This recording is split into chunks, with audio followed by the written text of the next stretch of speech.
Things move slower under plastic. Beads of glass sweat. Breathe. Breathe. Cling.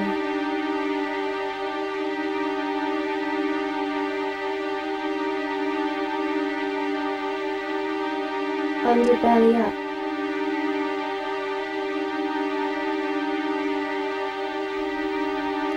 Fall away. Tears roll. Drive fast under light. We could touch each other without fear. And everything's clean. Shh! It's starting.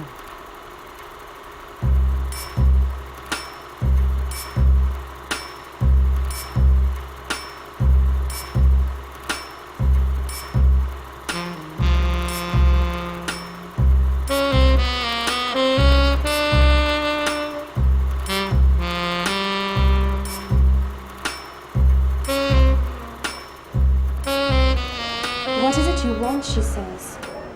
He says, "You're beautiful." And she raises one eyebrow till it disappears into her hair. Exhales smoke into his face. She turns away. He grabs her arm. She spins around. He presses his face into her still mouth. She pushes him away, slaps her hand against his cheek, turns, and then strides away. He rubs his face, smiles, and says, "What a girl." Cut!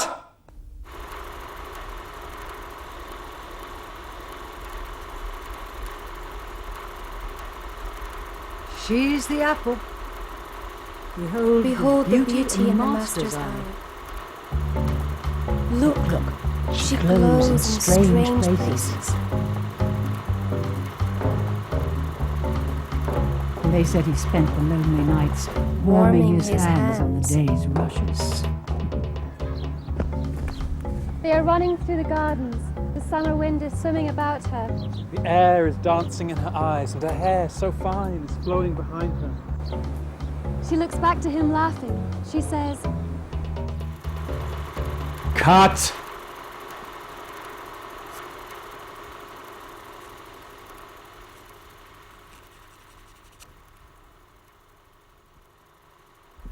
Doesn't matter when words are wrapped in plastic and run like shadows beside her, sieved through mesh speakers, and someone else is singing in a furry vibrato.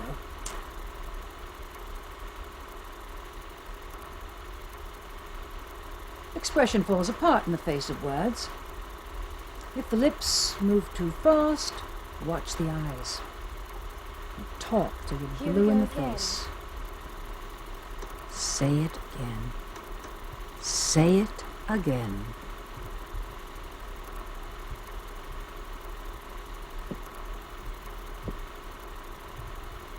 No means yes in any language, and let me out does not translate to image.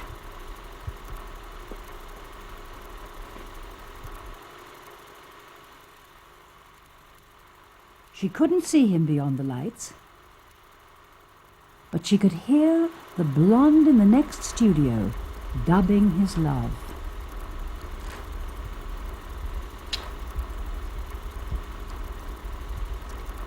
This will last forever.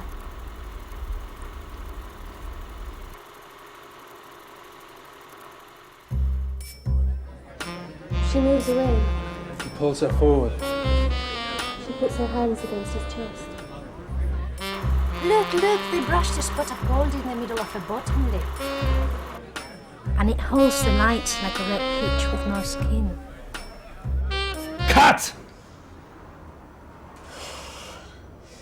Here we go again. The late day's light is swimming through the wind, which playfully is wrapping about her. Her laughter is catching the last light.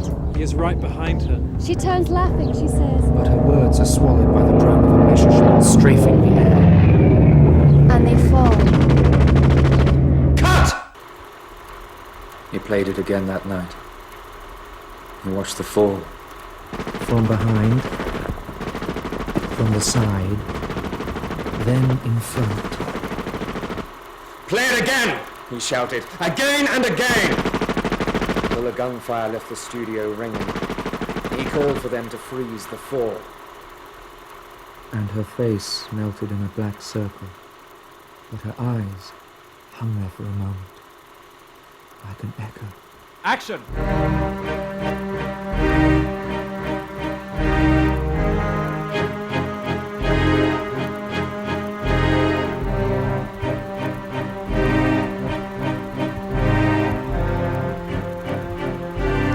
Time in plastic moves faster. But sometimes backward. Clock hands spin around. Days on the calendar tear away. Clock hands spin around. The days of a calendar fly away. The years and nothing. An impetus for scene change. An excuse for dialogue. Cosmetic technology. The future is past by the time the cameras roll, until tomorrow, when it's the future again. 20 years from now is only 30 minutes away. Here we go again. She's snappy. You can tell when she squashes a cigarette under the pointed toe of her shoe, and she turns. Her stockings have a seam to cut ice through the calves. Look, look. That's how I love you. Just look at you. Her fluttering eyes are hairy-mouthed oysters. There are pearls there when the divers plunge down the beam, shooting clean onto the white screen.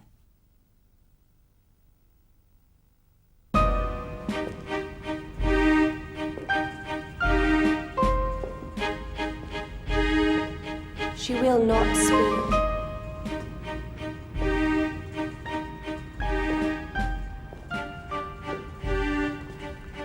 She is tied to a chair.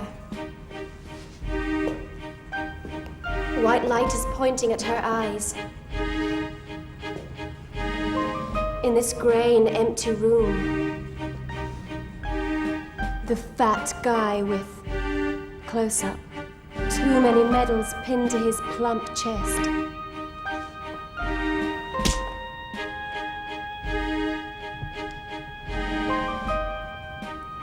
Slaps her face, but she's still smiling. Her hair like surf foams to cover the bruise. She will not speak.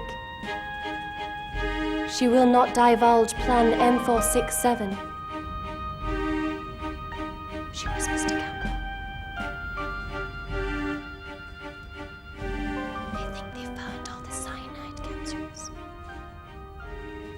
Cut! He's not convinced the bruise on her eye looks real.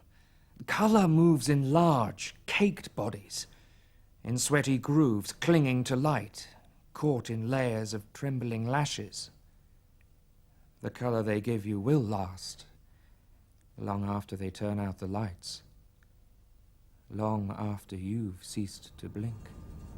Here we go again. The fat guy doesn't like the way she looks. It's enough he can't crack the code, but to boot, those seams up the leg are enough to cut flesh. He imagines those legs without skin. It's just nylon holding her in. And even as he brings his hand down to her face, he has to imagine the sting in his palm as the blonde in the next studio dubs the pain. Ooh, plastic pain, plastic pain.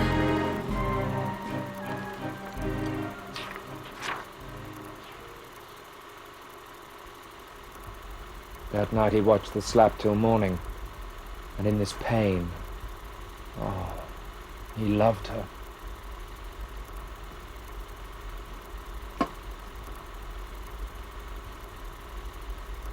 The script called for a nun, he called for a rewrite. Now she's a smoky barroom chanteuse.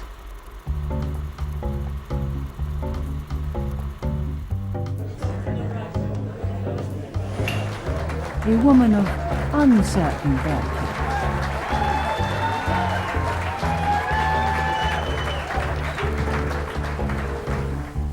And the blonde next door dubbed torch songs.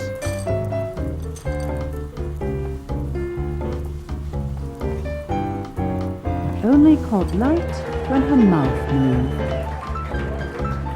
Only when her eyes closed. Only when she stroked the chins of the invaders and pushed aside their drunken seduction, laughing.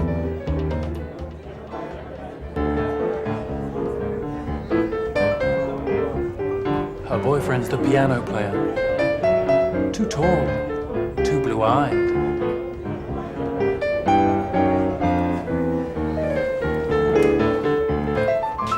See the way he rushes forward with her coat at the end of the show. Tucks it in at her throat. The man is not to be trusted. And look, when he lights her cigarette, neatly clipped nails, no cuticles. And his ring has the insignia of a serpent, like the fat mages when the troops raid the bar sometime later.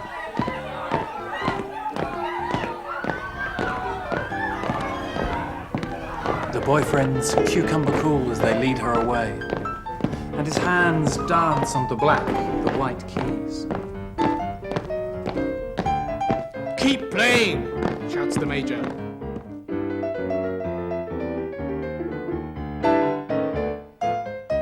The serpent writhing in the heat of the lights.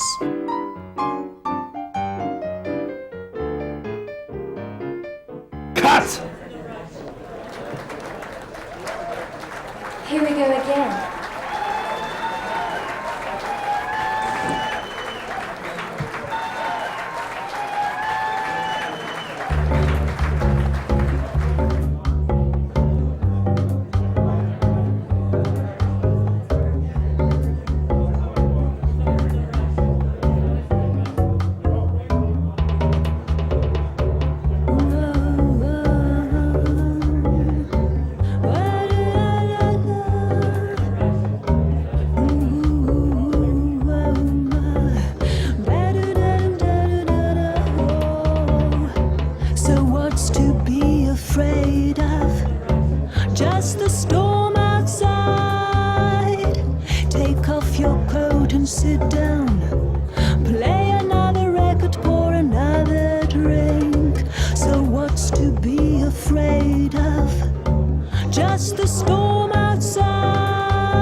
Then the doors burst open. The soldiers drag her from the stage. And she looks in on the piggy eyes of the major.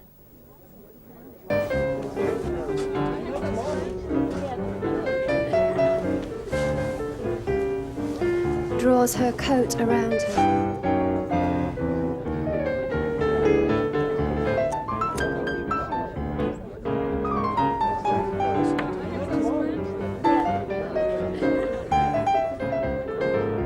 Her cigarette.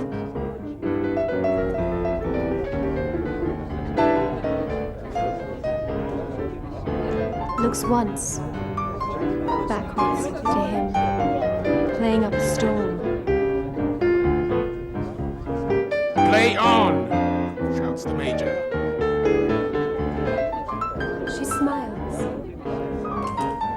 pushes her way through the troops and walks through the crowd like a field.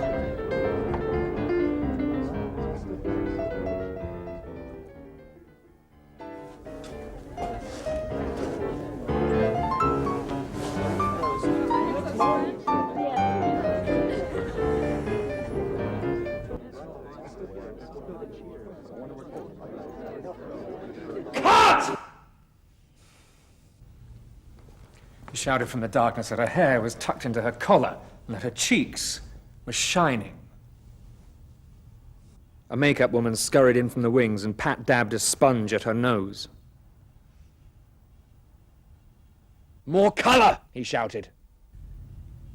And they slapped her mouth with tricolor red and painted a spot of gold on the center of her bottom lip. He watched her when the lights went out, saw her sagging chin, the lines on her neck, and a puffy, colorless shadow under her eyes. Felt time rushing up behind him. Called for quiet on the set, and clung to the camera till his knuckles were white.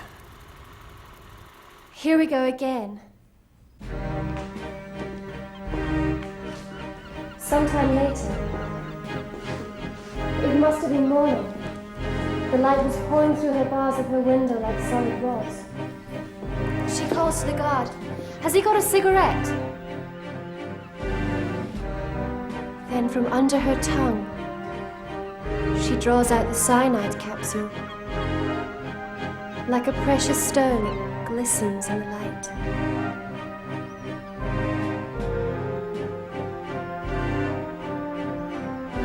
Cut!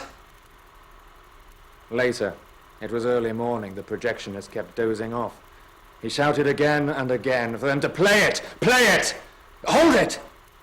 When she lifts the capsule to the light, damn it! They'll have to get her nails redder. He wants, when she's just about to bite, the enamelness of her teeth to match her fingertips and her eyes. Glazed. Just as she almost bites down, the door opens. As cool as a cucumber, Mr. Piano looking contrite. Hurry, he whispers, wrapping the coat about her. We haven't got much time.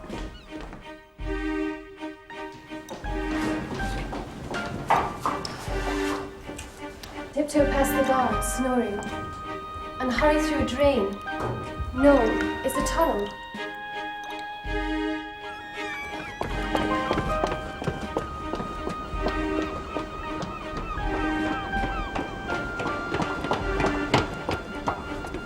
And shading their eyes against the daylight, they stumble to the end, where a gate opens to the sea. He clutches her bruised eye. She doesn't ask him why he did it, just sneers and turns away. As down the tunnel, the echoes of at least 30 boots are ringing hard. He opens the gate and pushes her forward into the sea. Cut! The bullets are cutting all around her. Cut! Her jacket is billowing behind her. Her hair is plaited across her cheek. Cut! He wants to see the jawbone. She should be flailing. Cut! She's smiling. She swims out. And further out. Cut! He wants a bullet to tear into her back. Wants the red weave of her coat to explode like a black flower. Wants her head to snap back, the neck to arch, stretch the lines there. Wants her slowly to disappear, but... Flashback. Cut! He shouted to the cameraman. Look, look, she's biting into the capsule.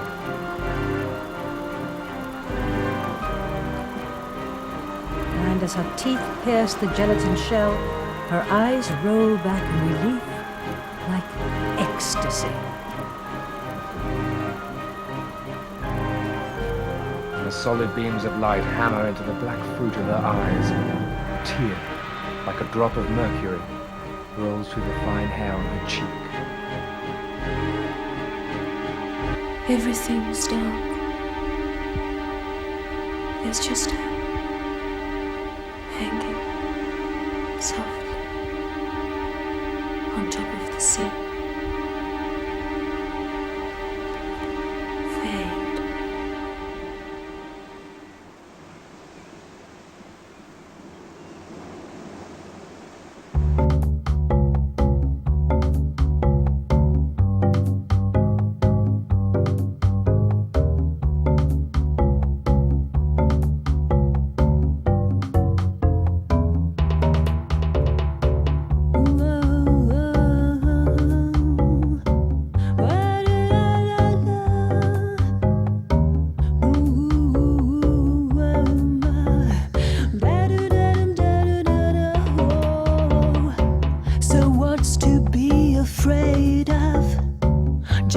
storm outside. Take off your coat and sit down. Play another record, pour another drink. So what's to be afraid of? Just the storm